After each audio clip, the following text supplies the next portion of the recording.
Everybody, the story I'm going to read today is called What the Ladybird Heard Next by Julie Donaldson.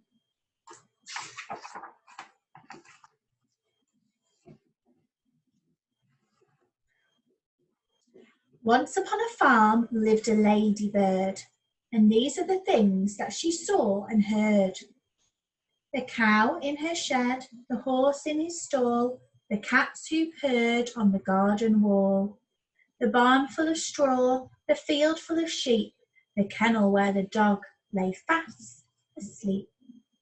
The fish in the pond, the drake and the duck, the hive of bees and the heap of muck, the hog in his sty, the goose in her pen, and the coop which was home to the fat red hen. Now the fat red hen, with her thin brown legs, laid lots and lots of speckled eggs. But then, oh help, oh no, oh dear, those eggs began to disappear. Each morning all the eggs had gone, and the animals asked, "What's going on?" "I'll find out," said the ladybird. So she flew and she flew and she saw and she heard.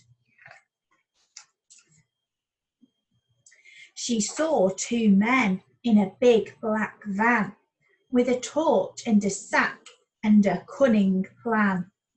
They were Hefty Hugh and Lanky Len, who had been to jail but were out again. Said Lanky Len to Hefty Hugh, "Let's steal another egg or two." But Hefty Hugh said, "Listen, Len, I vote we steal the fat red hen. We'll make our way to the chicken coop and scoop her up in one fell swoop. Just think of all those eggs she'll lay us, and all the money folk will pay us." And Len replied, "We'll soon be rich. It makes my fingers start to itch." The little spotty ladybird told the animals what she'd heard.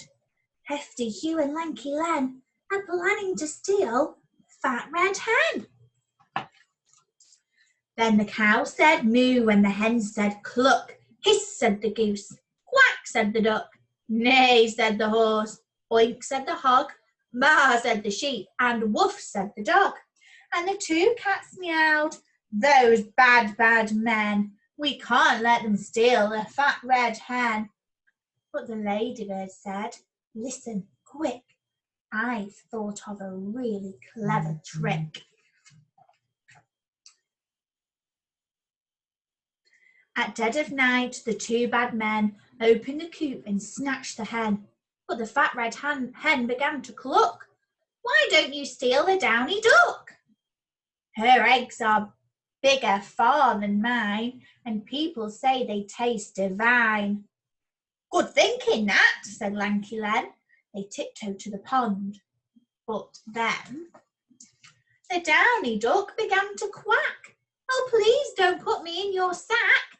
Why don't you steal the goose instead? She's bigger still and better fed. Her eggs are huge and tasty too." "Good thinking that," said Hefty Hugh. But when they tried to seize the goose, she hissed at them, "I'm not much use. Why don't you steal that great big bird, the super duper snuggly snurd?" "What?" said Len. "And who?" said Hugh.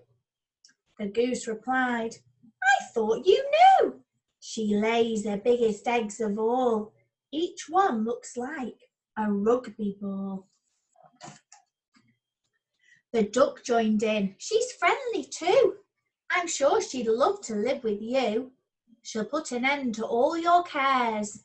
You'll very soon be millionaires." "Where is this snurd?" asked Lanky Len.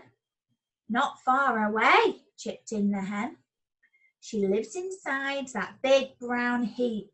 You'll find her there. She's fast asleep." The two thieves laughed. "We've got it made. Let's take turns with the farmer's spade." They dug, and Len said, "Ooh, it stinks." And Hugh said, "So do you." And Len said, "Where's that giant bird, the super-duper snuggly snurd?" "She's rather shy," the goose replied. "She must be hiding deep inside." So they dug a tunnel nice and deep. "That's it," said Hugh. "Now in we creep." "I think we're nearly there," said Len. "The snurd will soon be ours." But then the heap collapsed, and Hugh said, "Yuck, we're covered head to toe in muck." And Len complained, "There is no snurd. They just made up that giant bird." And the other animals gathered round, and all let out a deafening sound. Neigh, moo, oink, baa, woof, woof, meow.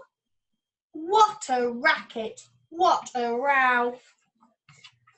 The farmer woke and said, "Goodness me!" And he had a word with his prize queen bee. And the bees chased after the two bad men, who never came back to the farm again. Then the cow said moo, and the hen said cluck. Hiss, said the goose. Quack, said the duck. Neigh, said the horse. Oink, said the hog. Baa, said the sheep. And woof, said the dog. And the farmer cheered, and both cats purred.